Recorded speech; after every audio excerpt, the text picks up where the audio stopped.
Welcome, everyone, on behalf of Holocaust Museum LA. My name is Michael Morgenstern, and I'm the Public Programs Manager at the museum. And we're pleased to welcome you to the fourth program in our series, Where They Settled, which explores different communities that Holocaust survivors built around the world in the years following liberation. Today's program focuses on Australia, and I'm honored to welcome and introduce Professor Andrew Marcus, who will be sharing some of his research with us on this community. Before we begin, I want to share a quick history of our museum. Holocaust Museum LA was founded in the early 1960s by Holocaust survivors who wanted to make sure future generations would always remember and learn from this tragic part of our history. And they did this at a time when most people were not yet willing to learn about the Holocaust. And as a result, many survivors were not yet willing to speak about their experiences. But thanks to the courage and foresight of this group of survivors, we have what became the first and oldest Holocaust museum in the United States, always with a mission to commemorate, educate, and inspire future generations. The museum is currently closed for the final phase of construction of our Jonah Goldrich campus, set to open in June 2026. During our closure, we are offering a variety of online programs, including Holocaust survivor talks, as well as in-person programs for those in Southern California at the Grove and Barnes & Noble. So please follow our website for more details and more information, and we look forward to seeing everyone in June when we reopen. Now, I'd like to share a little bit of information about our speaker today. Andrew Marcus is an emeritus professor at Monash University's School of International, Historical, and Philosophical Studies. In 2004, he was elected a Fellow of the Academy of the Social Sciences in Australia, and in 2021 was appointed an Officer of the Order of Australia.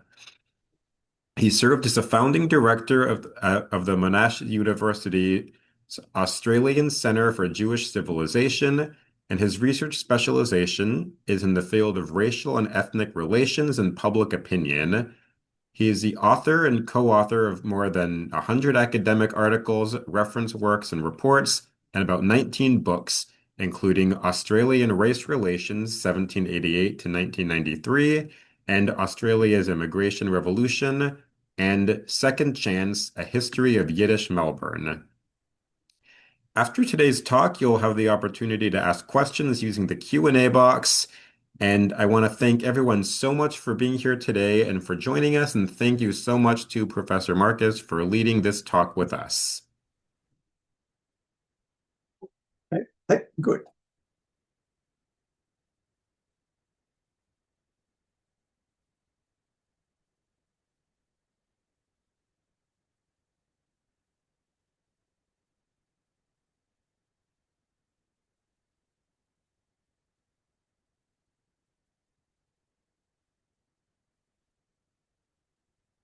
All right, well, good morning. At least it's good morning here. I understand it's late afternoon at your end. All right, so I'm going to be talking today about Holocaust survivors in Australia. As an overview, first of all, I'll look at the Australian demographic context. Then I'll look at the growth of the Jewish population prior to the Second World War. I'll consider Australian immigration policy, particularly with regard to Holocaust survivors, and the number who managed to reach Australia, and then more briefly look at the post-war community. And I'll be mainly focusing on Melbourne, which had the largest number of Holocaust survivors settling there, but will also reference Sydney. All right, well, first of all, the demographic context. Australia now has a population of 27 million. And of these, Melbourne and Sydney are roughly equal in size, over 5 million. And in terms of the Jewish population, Australia has not quite an estimated 120,000 members of the Jewish community. And this represents 0.45% of the Australian population. A big contrast with your city, where there's a Jewish population more than 5 times as large and representing like 10 times as much a proportion of the population. So in Melbourne, it's roughly about 1% of the population are Jewish. In Sydney, 0.8. Our neighbour New Zealand might be of interest. New Zealand has a total population less than 5 million. And of that population, quite a small number of Jews, 10,000 or less. If we look at a map of Australia, you can see how concentrated the Jewish population is, essentially living in Greater Sydney and Greater Melbourne, and small numbers elsewhere. Like in the rest of New South Wales, there's only a very small number, less than 3,000 Jews. And in the rest of Victoria, only about 1,000. So 54,000 in Melbourne, 1,000 in the rest of Victoria. And the population is even more concentrated. So, for example, in Melbourne, nearly 3 in 4 of the Victorian Jews live in just 3 neighbouring local government areas, particularly Glen Eira, which is where I'm speaking from. 56% of the Jewish population of Melbourne live in Glen Eira. If we look at a map of Greater Melbourne, I don't know if you can see, there's Glen Eira. I'm using it, pointing with my arrow. There's neighbouring Port Phillip and Bayside. So this area, this is Port Phillip Bay. This is central Melbourne. And this is the concentration of the Jewish population. With regard to denominational streams, I think quite different from your experience in the United States, because the progressive or liberal congregations comprise about 10%, 11% of the Jewish population. The conservative stream is very small, 3%. About half the population is Orthodox, strictly Orthodox, 4%, modern Orthodox, 18%, and 30% define themselves as traditional, indicating they're probably not observant, but if anything, they would be comfortable defining themselves as Orthodox rather than progressive. And the secular stream is about 20%, and non-denominational, just Jewish, 12%. So about 1/3 just Jewish or secular. Now, with regard to the growth of the Jewish population, I think a really important point to understand with regard to the significance of Holocaust survivors in this community is that the period when the Australian Jewish communities, that's Melbourne and Sydney, grew at a largest level, it was after the Second World War, because that major growth early in the 20th century and up to 1930 had very little impact in Australia. Australia was just too far away, not attractive enough. So very few Jews migrated to Australia in that period. You compare that with the United States, where the population increased by a factor of 4 in that period, from 1 million to 4 million. Canada increased by a factor of 10. You see, Canada in 1900 was similar to Australia. by 1930, it had grown to 156, whereas Australia had hardly grown at all. So the important factor here is that those Jews who arrived post-Holocaust came to very large communities, and their impact was hence relatively muted. Not to say there was no impact, but they were coming to established Jewish communities. In Australia, the communities had not really grown very much. And then they doubled in size. So those survivors who came to Australia, particularly in Melbourne, but also in Sydney, really transformed the Jewish communities and became leading activists within those communities. So I think what we're talking about today, that is a central point, that growth of Holocaust survivors. So after Israel, say Melbourne as the largest survivor community per capita, with about 30,000 Holocaust survivors who settled. And of course, as I'll explain later on, it would have been much larger proportion as well. But government restrictions limited the number of Jewish arrivals.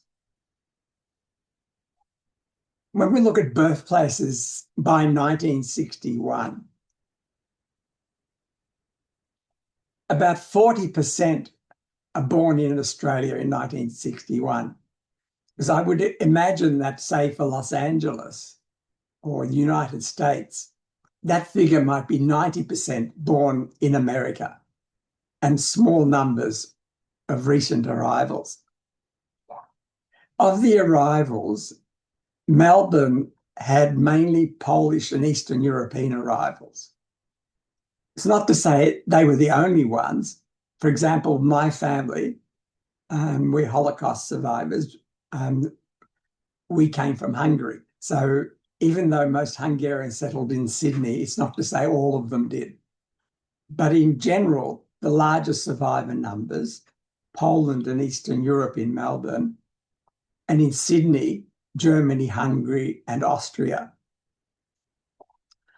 Just to give you a statistic of Polish arrivals, 68% were settling in Melbourne in 1933, 19% in Sydney.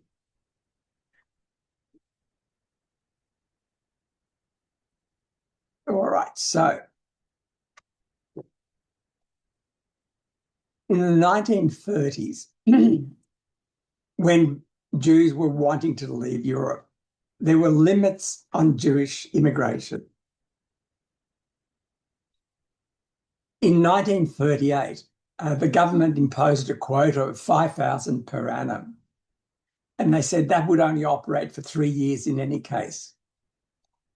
And within that quota, the focus was on refugees. And that meant that German and Austrian refugees were favoured because those in Eastern Europe were not defined as refugees at that time.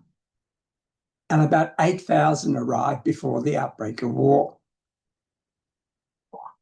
There were small numbers of Yiddish speakers who arrived even in the 1920s, 26, 28, and also after 1935. So these small numbers formed the nucleus of a Yiddish-speaking community and were the basis for chain migration, so that after the war, they were sponsoring those relatives who had survived to come to Australia. And a communal structure had been established in the 1930s. There was a community centre, the Kadima. There were newspapers published in Yiddish. Landsmanshaftn were being established. These were people from the same town who formed organisations like Bialystok, which was the largest. And the Bialystoker Landsmanschaft was established in 1926. The Bund as an organisation was established. There were Sunday schools, youth groups, and theatre. So the basis for post-war migration was set up in the late 1920s, 1930s. Interestingly, after 1945, Australia becomes a more attractive destination. And it had not been attractive before that time. Why? Many people wanted to get away from conflict as best that they could, to get away from Europe, and for some also to get away from Palestine, Israel, where there was conflict. There was also good employment opportunities. There were small but established Jewish communities. And just as an indication, Joint, which you'll be familiar with, the American and Jewish Joint Distribution Committee, which was assisting migration. In 1949, 8 months where I've been able to find records, the number one preference was the United States, Israel was number two, and number three was Australia. And way ahead of Canada, even though Canada ended up attracting more people. But at that time, Australia was relatively attractive. Now, in the post-war years, immediately after the end of the war, Arthur Corwell, who was the country's first minister for immigration, was very generous in immediately issuing landing permits for survivors who had family in Australia. He initially issued 2,000 permits and then issued 5,000 permits. And he worked closely with the Jewish community to facilitate migration. So, for example, he allowed typists from the Jewish community to process the landing permits because there would be delays if it was going through the government bureaucracy. However, the impact was quite negative, partly because what was happening was that there was very little shipping available after the war. You know, a lot of the shipping had been either converted to troop ships, had been sunk during the war, and so on. So migration from England, and even like soldiers who were returning to Australia, it was difficult for them to get back here. And yet Jewish arrivals were coming. And those people who were not positive for Jewish immigration caused a lot of opposition. And the government feared that there would be electoral implications if they were seen as, overly generous towards Jewish immigration. To give you a sense, these are a couple of cartoons indicating, the tenor of people's views at the time, which was quite negative within certain circles. You may be very familiar with this, but not everyone is, that you would think that after the war, there would be a lot of sympathy for the Jewish people, given the suffering that they had endured and the decimation of their communities. And yet there were still quite prominent anti-Semites who did not want Jewish immigration. My understanding is that in America, President Truman was quite open to displaced persons' arrivals, but there was a lot of opposition in Congress. And so it took quite a while for that, for a process to be put in place to allow displaced persons who were Jewish to arrive. So this is Arthur Corwell as Pied Piper. And you can see what this cartoon depicts is these Jews, quite negative stereotypes coming to the country. These are the imports. And at the same time, true blue Australians are leaving the country. very negative depiction. And you see here, there's Corwell again, leading Jews to the promised land. Australia, estate agency, accommodation guaranteed, no digger need apply, meaning no soldiers need apply to come here. And you can see this throng of people coming to the country. So in this context, given the fear for electoral damage, Cornwall imposed a limit that no more than 25% of the passengers on a ship or in an aeroplane could be Jewish.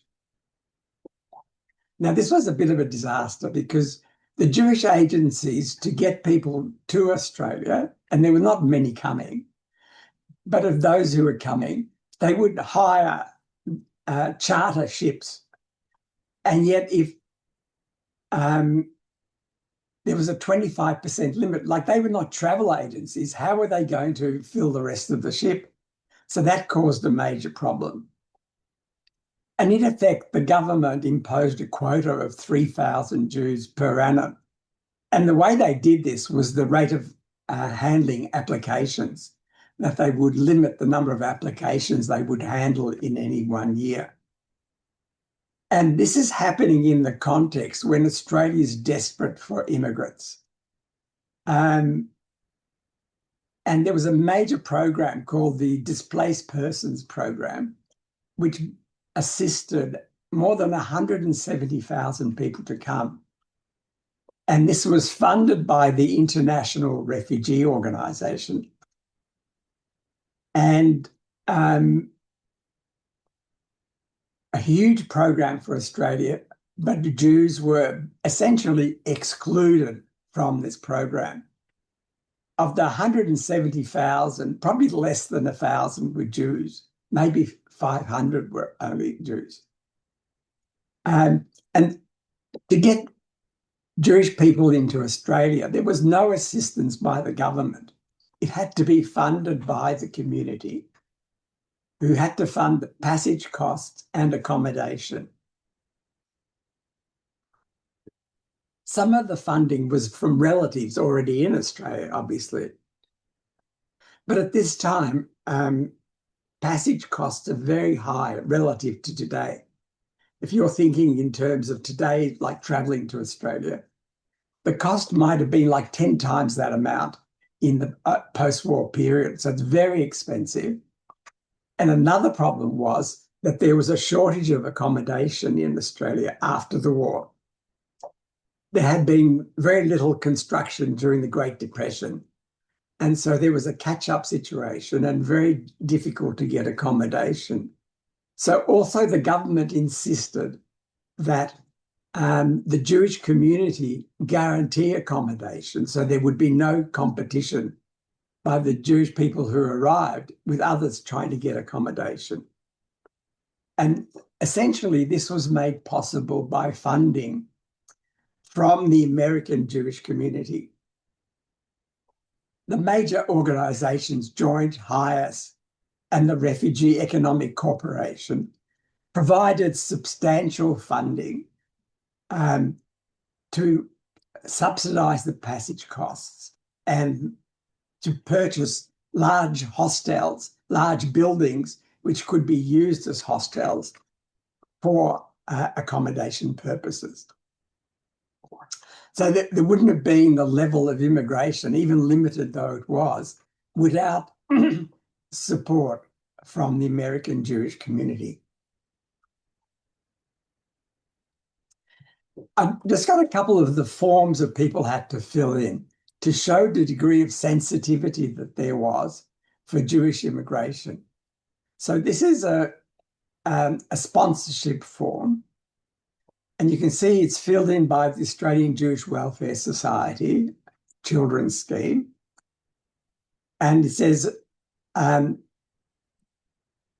permission to introduce to Australia the following person who is of Polish nationality and is not Jewish. So everybody putting in an application whatever country they came from, had to fill in this form. And you can see the sensitivity that would immediately be relevant to whether a person was Jewish or not. This is another form. That one was for a sponsorship. This is for an application, an individual applying to enter Australia in the post-war period. And if we go down here to point 3, race, so you have to put in your race, and then in brackets, state also whether Jewish or not. So this person who's Greek Cypriot types in not Jewish. But, you know, the degree of sensitivity and the Australian monitoring, or trying to monitor anyway, whether a person was Jewish or not Jewish. Now, in the post-war period, as in many countries, this was a major period in Australian history for population growth. And I've indicated to you the very large numbers who came on the Displaced Persons Program, and then in agreements with various countries. So the Jewish population in 1947, 32,000, 1954, 48,000, 1961, 59,000. Now, these numbers are obtained from the census. So in actual fact, likely to be higher than this, but not hugely higher. But because people, you know, having gone through the experience of war and the Holocaust, may not be keen to identify themselves as Jewish in government forms if they could avoid it. But if we take these as given, compare like the German population, and that was quite a controversial issue, but the government in 1951 introduced a scheme to bring Germans to Australia. So the German population increased from 14 to 65 in that period, and then to 109,000. The Italian population, who were also combatants in the war on the side of Germany, from 33,000 to 119 to 228. So you can see that the Jewish population, this was the largest period of growth of the Jewish population in Australia, but it was still constrained, and it would have been much higher had the government not imposed these restrictions. All right, let me talk a bit about the post-war community, and then we will have time for questions or comments. So what are the developments with regard to Australia of these arrivals? One was the establishment of landsmanshaftn, organisations of people who came from a particular area, a particular town. So in the 1950s, there were no less than 21 landsmanschaft in Melbourne. And we're talking about Melbourne now. Like Bialystok, Lodz, Kalisha, Runderbeck, so the major German towns. There was established during the war, UJOF, the United Jewish Overseas Relief Fund, which raised substantial amounts of money to provide assistance to Holocaust survivors. And then this organisation was also involved in looking after the arrivals. These various organisations merged, and today they're under the umbrella of Jewish welfare. Holocaust commemoration was a major activity. It probably began even after the first news of the Warsaw Ghetto uprising and the Holocaust reached Australia. So some of the early events are actually in 1944. And it becomes like an annual commemoration after 1950. And it was not just in the Jewish community, although, you know, all of these landsmanschaft would hold like Yizkor nights and so on of their own. But there was also wider elements of this commemoration within the Jewish community in general, but also in the wider Australian community. So, for example, in the 1950s, in central Melbourne, in the town hall, there was a major commemoration attended by well over 3,000 people. And there would have been more people, but there was no room. There were exhibitions held at various times. In 1984, the survivors established the first museum, which I'll talk about in a little bit more detail. But this major museum was established in 1984. There were Sunday schools and school classes, after evening classes or afternoon classes on a number of different campuses. And Melbourne is distinctive in that a Yiddish-speaking day school was opened in 1975. These earlier had been supplementary education, but a day school which operates still to the present day and is one of the few secular day schools operating, secular Yiddish-speaking day schools operating in the whole world. The Kadima, which was a cultural centre, first established in 1911 and then various times rebuilt, held weekly lectures, recitals, concerts, debates, films. They sponsored the visit of academics from overseas in the 1950s, 60s, 70s, actors, singers, writers. There was a Yiddish-speaking theatre group which held 2 or 3 seasons annually and had 3,000 patrons. So very active cultural and political life. Also, the Bundesorganisation was very active. There were 2 weekly Yiddish newspapers in the 1950s. The survey conducted in 1967 found that 80% of men and 69% of women spoke Yiddish. So in Melbourne, it was a very active Yiddish-speaking community. I'll just show you some photographs. This one is of a meeting in the Kadima Hall. And this actually was held in 1940. I couldn't find photographs from the 1950s, but indicative of the community, obviously very careful with regard to how they dressed. You can see all the men wearing suits. Not that many women in this audience, but obviously, like here's this lady wearing probably a mink stole, and so on. So this was active during the war. During the war, they would hold meetings. There was what was called a live newspaper where they would read out news from Europe, and then very active in the post-war period. This is the IL Peretz School and the Sholem Aleichem Sonntagsschule, the Sunday school. So these were school children that met in classes after their normal education, met on Sundays. Very high motivation in the Yiddish-speaking community to pass on knowledge of Yiddish to the next generation.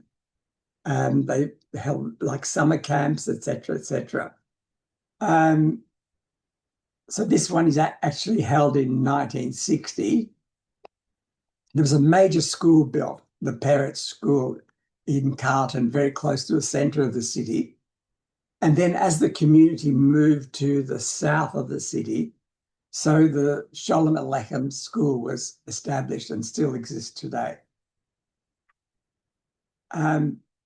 these very serious gentlemen are the Jewish Writers' Union in Melbourne in the 1950s. So the Yiddish language and writing in Yiddish was so highly prized at this time within the community. So in addition to the newspapers, there were novels and other publications. And centred in the Kadima.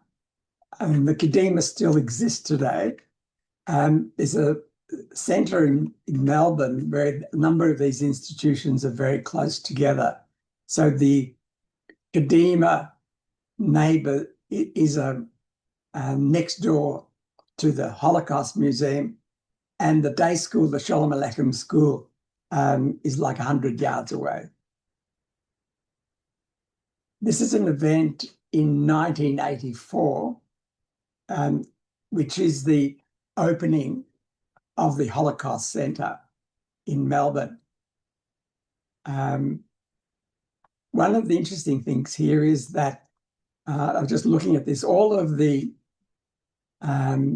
people on the stage there from the Jewish community, there's no representative of the Australian government that I can see. For example, there's a renowned rabbi in the community, Rabbi Gutnick.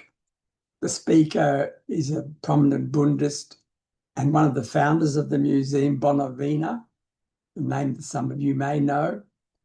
This lady here with the dark glasses, that's Mina Fink, who was also like a major benefactor in the Jewish community. She, for example, she took a number of the survivors called the Buchenwald boys came to Melbourne. They were survivors of the Buchenwald camp. And Mina Fink took it upon herself to ensure that they were well looked after, had their needs met and so on. And interestingly, many members of these communities became very successful in Australian society. Amongst the most wealthy people in Australia, Holocaust survivors are well represented. You may know the name Frank Lowy, who was a Hungarian-speaking refugee, now lives in Israel. We could talk about this afterwards if you've got any questions. This is the Holocaust Museum today. It was rebuilt just a couple of years ago. And it's very interesting how they retained the old building. So this was the old Holocaust Museum here. You can see the facade. And that has been incorporated within the design of the new Holocaust Museum. And it's a huge building. It's like at 5 levels. There's a below ground level, so basement level. It's the first floor. There's a big library, which is located here, large auditoriums, a space for major displays,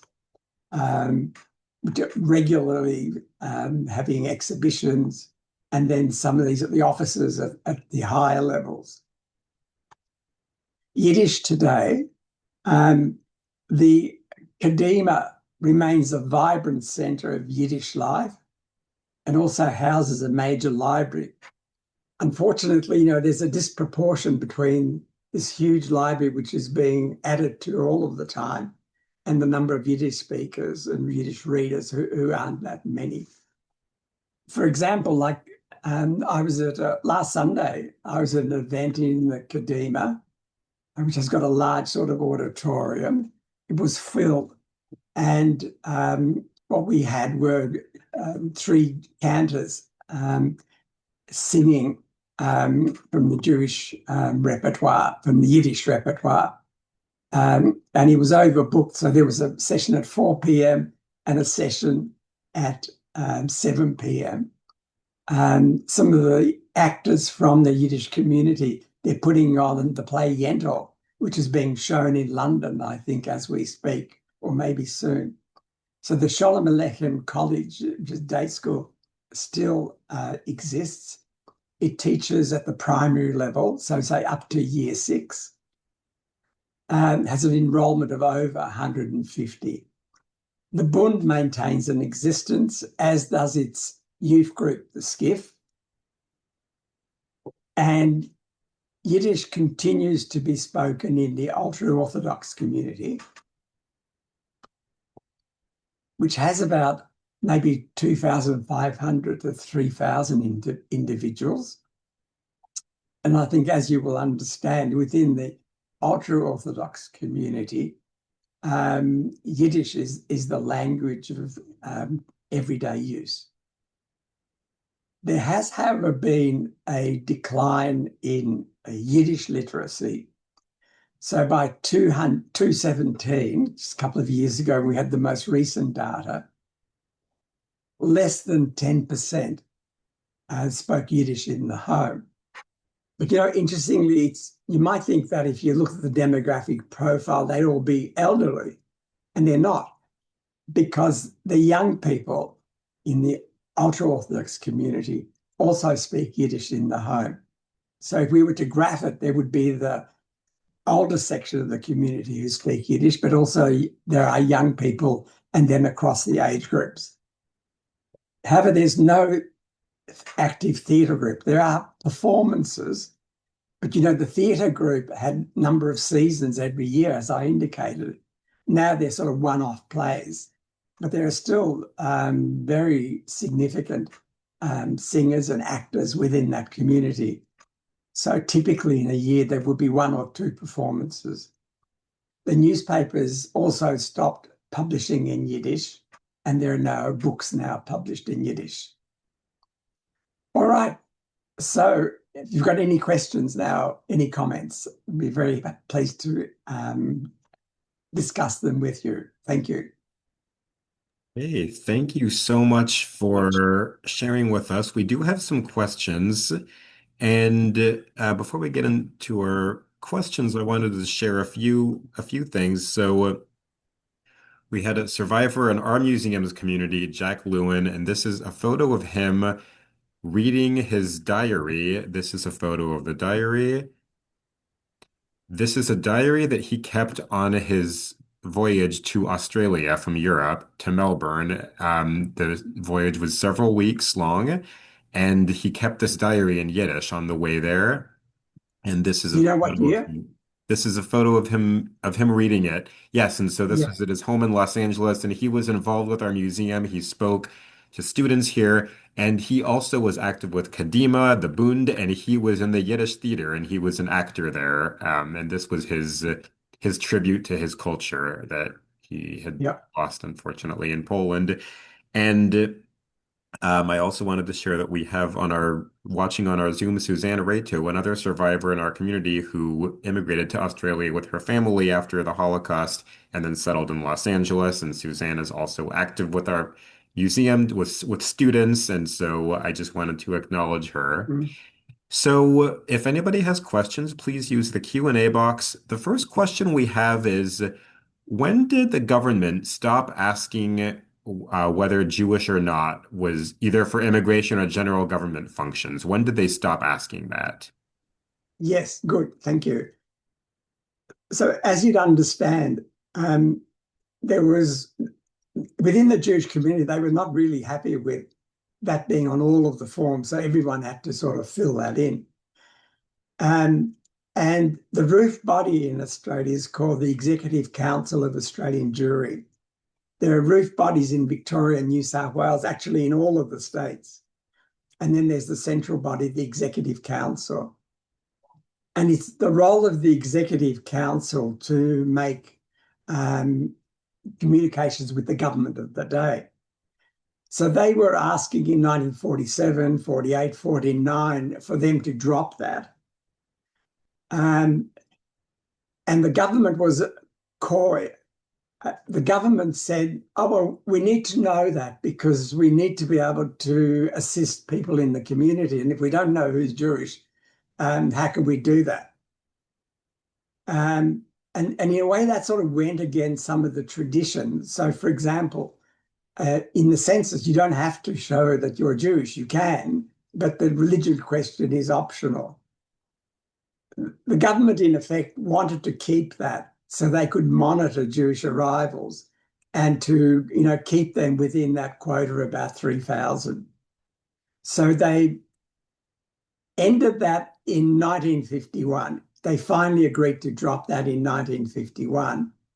And why 1951? Because by that time, the interest in migrating to Australia had declined, so that they were less concerned about whether they were Jewish or not Jewish. But it remained in the background, and they did, even though they dropped that, they by various means continued to monitor if the people who were coming were Jewish or not. For example, they kept information on who was sponsoring them. Now, clearly, if they were being sponsored by Joint or executive by UJOF, United Jewish Overseas Relief Fund, they were Jewish. And I've sort of researched that beyond that point. And it wasn't until 1957, April, no, I think it was more like March 1957, in the context of the Hungarian Revolution. And amongst those people escaping from Hungary, including my family, there were what the government regarded as a significant number of Jews. So at the beginning of that program, they still, by various means, kept track of who was Jewish and who was not Jewish. And it wasn't till about March of that year that I found correspondence within government saying, okay, we're no longer concerned, we're no longer interested in that. They were still maintaining the White Australia policy, which restricted non-European migration, but with regard to Jewish migration, by around 1957, they were no longer so concerned. Thank you. Do you know of any instances where the government challenged an immigrant who indicated that they were not Jewish on paper but had a Jewish sounding name? Yes. So what was happening there? They were monitoring the situation in Europe. So it was more an issue of stopping people coming, getting on ships or getting on an airplane, rather than stopping them when they arrived in Australia. And there was an individual who was in charge of immigration, Australian immigration, in London, Australia House London, which handled a lot of the applications. And his name was Noel Lamidey.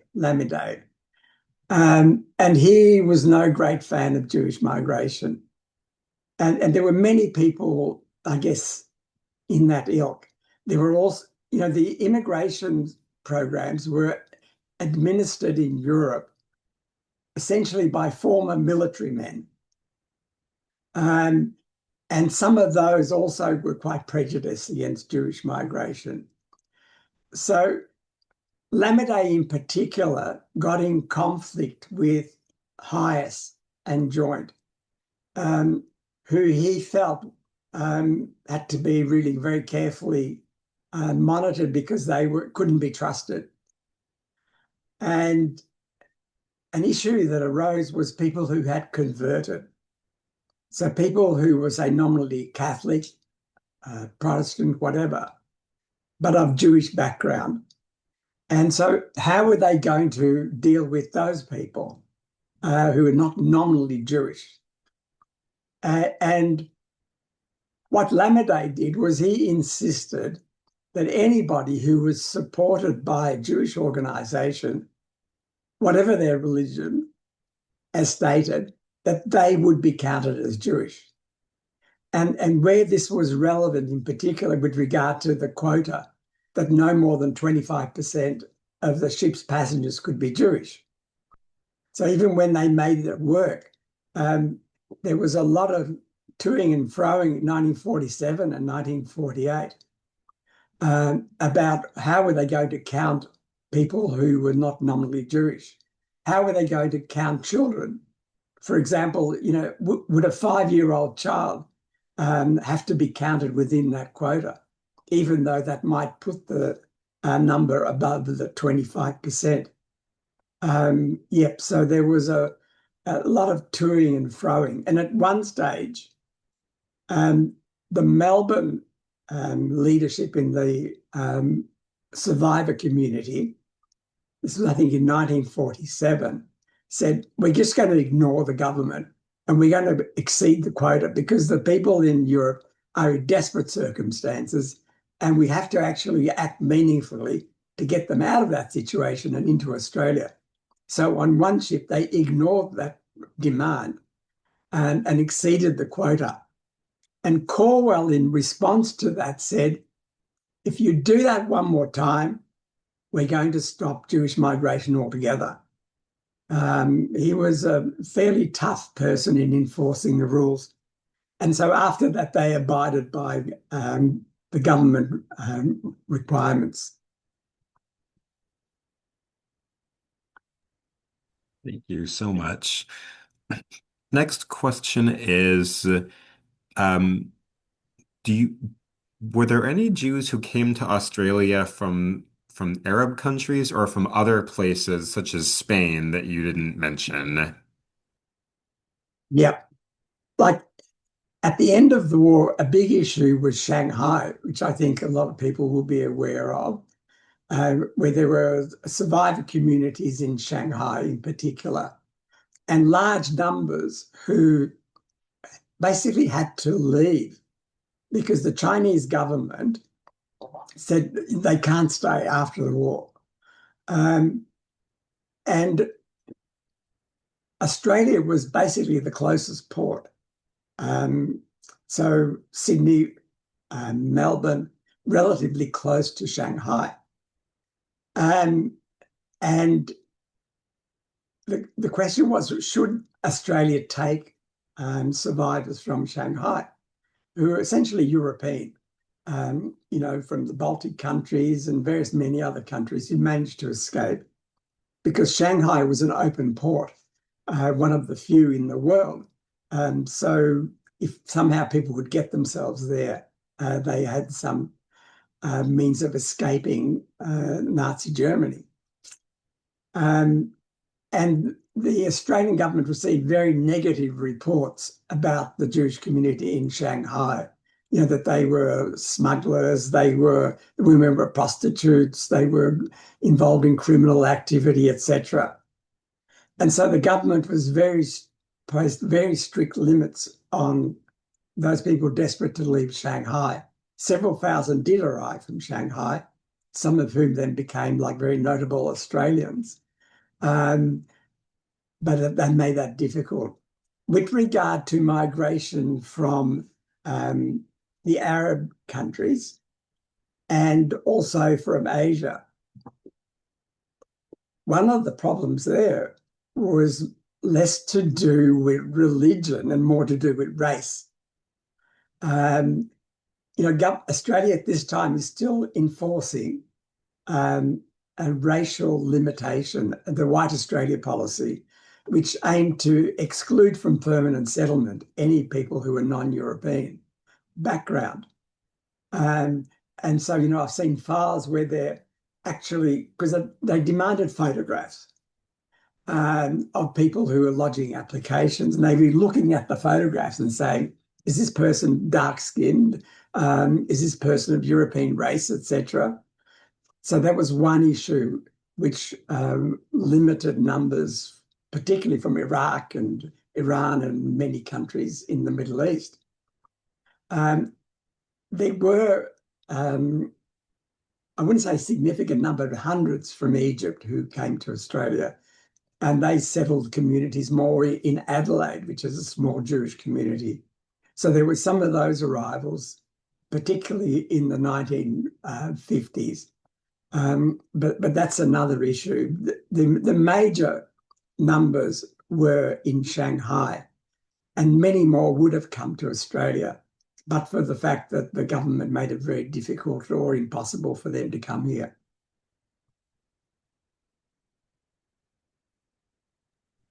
Thank you so much.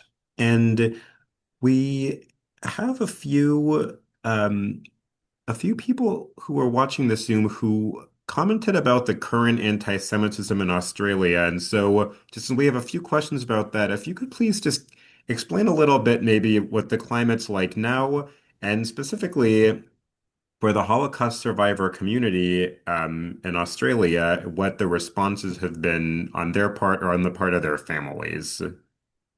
Yeah. So we're probably talking more with regard to families, because given the age of people, the actual survivor community, we're talking of child survivors mainly, is not large. And I think there would be within that community heightened concern. Um, so, like, how bad is anti-Semitism in Australia? Well, I'm sure you will have seen the headlines of the shootings in Bondi, where 15 people were killed, many more were wounded. That was a horrendous event, and there have been, like in Melbourne, the Adas, which is an ultra-Orthodox community, their synagogue was burnt to the ground, and is currently being rebuilt with government funding and community funding. Um, and there was an attempt of sorts to start a fire in another synagogue, a historic synagogue in Melbourne. The people involved in these, they're often acting um, with foreign influence. For example, the Iranian government. I'm not sure if people know that the ASIO, the Australian Secret Service, has identified that the Iranians were sponsoring some of these activities, not the shooting, but some of the earlier activities. And the Iranian ambassador was expelled from Australia. So how bad is it? Like, in all of that, because you can stay away from it. It doesn't mean you don't go to synagogue, but it means you don't go into the centre of Melbourne where there's a demonstration, or Sydney. So it is possible to stay away. I've not myself have not encountered any incidents, but I'm sort of keeping to myself, I guess. Within the university environment, and you see, I happen to be on a university campus where there is no activity that you can speak of, because on my campus, they're mainly business and computers students and so on. But on other campuses, you can't stay away from it. So major universities, as in America, like in Australia, Sydney University, Melbourne University, the main campus of Monash University, there were encampments, there was harassment of students. It really is a major issue. An inquiry has just come out, a report. In Australia, we've got a Human Rights Commission, and they don't, they're regarded as not overly favourable to the Jewish community in some of the perspectives they have. I mean, that's just one perspective. But they were funded by the government to conduct a major survey. And they found that like over 90% of those who identify as Jewish by religion have had very negative experiences on campus. So if I'm going to summarize, I would say anti-Semitism is not necessarily in your face. There have been very, very serious incidents, but people who want to stay away can stay away. But I would think that there would be very high levels of concern, particularly within the survivor community and maybe some of their families, elderly people who may not have like necessarily a nuanced or balanced approach to this, but do see that as very serious. I could also say we've got a problem with the media. We've got a problem with segments of our society, like school teachers, in the health services industry, in some hospitals, for example, the Australian Broadcasting Commission and the way that they report issues. So certainly in the media, there's a big issue. and probably a difference between different segments of the media, which you'd understand, I think. So you would have some segments which are conservative and others which are very liberal, and they've got very different views of Israel and very different way that news is reported. You know, you could read one newspaper and you think you'd be in a different country compared to other newspapers.